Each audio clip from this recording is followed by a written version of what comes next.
In the second part of the Awakening Nritta section, there is a large raise followed by a centering. So, the raise, which is basically this, is a movement that looks bigger than what it is.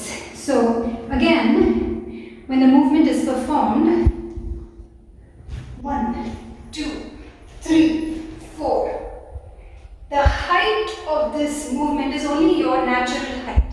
But for it to look bigger, you have to go down deeper. That contrast in height is what allows you to elevate that first movement and look like a towering image.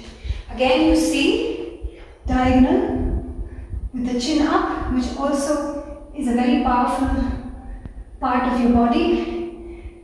Holding it up high allows you to access that power.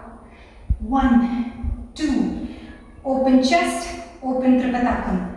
3 o'clock, 9 o'clock, align forward at all times. Elbows raised, not dropping. Because once again, what it does to my shoulders, when I drop my elbows, my shoulders are sagging. So unless there is a reason in the nritta where I am going to have a very demure movement,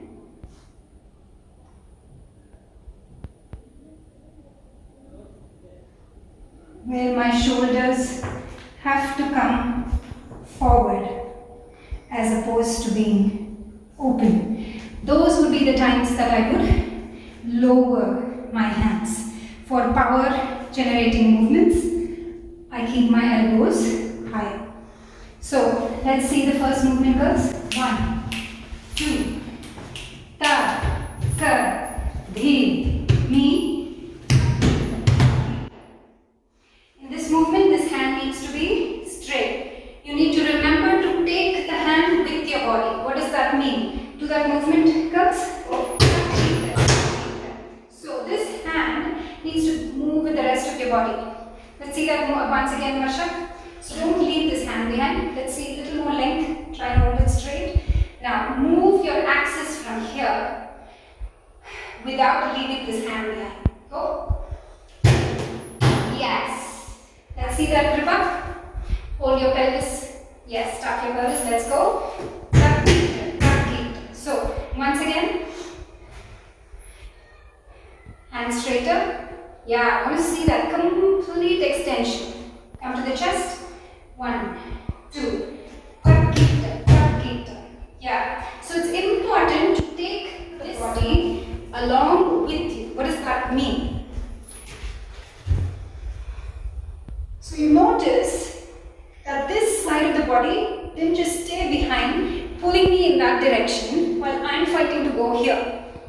So that becomes another point of tension. Chest and neck get tense, your face will show that tension.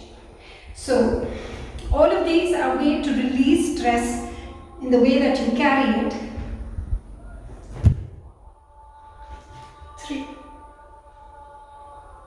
So take this side of your body, the hand, everything as one unit, pivot here at the waist. So let's put that movement one last time together. Ta, ta, di, mi, tuck it. Yeah, straighter hands if you can. That's right. Once again, keeping all of those points of the hips, the shoulders without rotating. And the location of this hand, it again depends on the body frame. Okay? So for Varsha, she has long hands. So I often suggest for her to hold it there and to give it more of a look where you're looking from the back of the hand.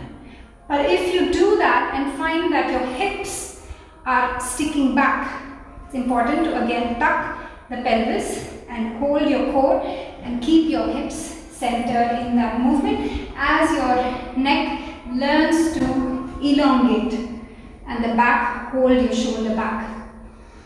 So let's see that Kripa one more time. Same idea of tucking and keeping the whole body centered around this and open. Let's move on to the next. The next movement has a turn in a mandala, the Garuda mandala. So from here, you go into this. Now, this movement, it is important that when you come forward, you are able to keep the length of the, if you look at my heel, the bottom leg, it is up. It is allowing me to draw a line all the way to the tip of this finger.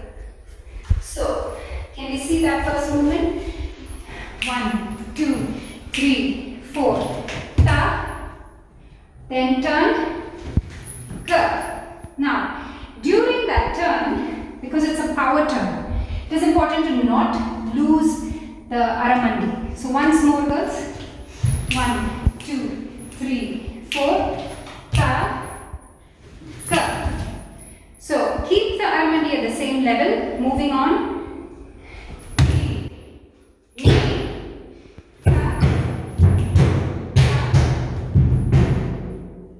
So let's see that one more time. Ta, forward, curve. Just a turn, nothing, no movement in the height of your body.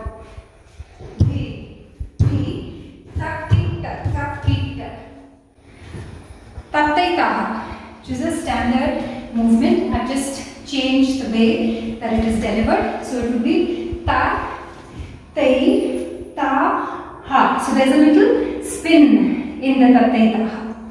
That's all it is. So as you are spinning, remember that wherever you are, the ceiling of this room was here. I have to turn at the same height. That will allow me to focus the movement on the turn. If I move up and down, it changes the movement visual. So depending on what you want to emphasize, and here I want to emphasize that, the flip. And I get best at emphasizing that flip if I maintain the height, so I have the power in my hips to turn me. If I raise and then sit down, I'm losing valuable time.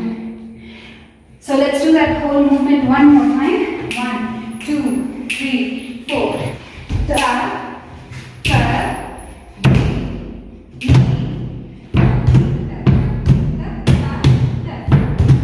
okay, so it goes straight to the Krishna.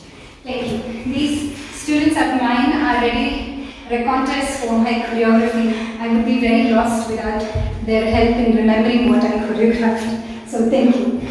So the Tattai Taha movement, again, keeping the shoulders very square, allowing for that centered, beautiful movement of Tattai Taha.